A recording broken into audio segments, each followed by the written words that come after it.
Do'stlar, tojikistonlik Fazliddin haqida juda ham ko'p videolar tashlashyapti, nimaga javob bermayapsiz deb. Qisqa va lo'nda qilib javob berib o'tib ketaman. Aqlli insonlar o'zi juda yaxshi tushunib oladi. Birinchidan, tojikistonlik Fazliddin O'zbekistondan kim senga qiziq desa, Humoyun To'xtamurodov bilan jang qilgan bo'lardim deb orzu qilyapti. Demak, unga men qiziqtirganman.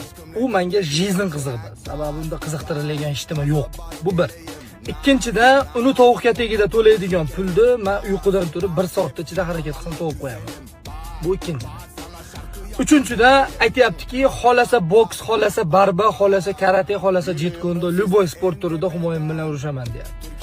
Juda ham bo'lmay ketib turgan bo'lsang, 10-oktyabr kuni Humo arenada Nomad Ayba bilan birgalikda kulachka turnirini o'tkazyapti. Odamlar oyoqqa yopishib badanni hidlashdan zerikkan o'zi. Haqiqiy jang ko'rmoqchi. Agar senda ozgina duh bo'ladigan bo'lsa, yuragingda quvvat bo'lsa, mana shoshilib turgan bo'lsang, bo'lmay ketib turgan bo'lsang, Nomad ligasi bu jangni tashkillashga tayyor. Tovuq kategoriyadan tashqariga chiq. Keyin bitta narsani o'zing uchun bilib qo'ygan.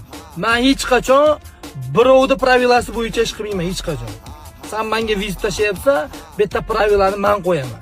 Sen bunga yurasan. Boshqa ilojing yo'q. Bo'lmasa, tovuq kategoriyada qumingni o'ynab yuraver. 3-4 mingga jang qil. Sog' bo'ling.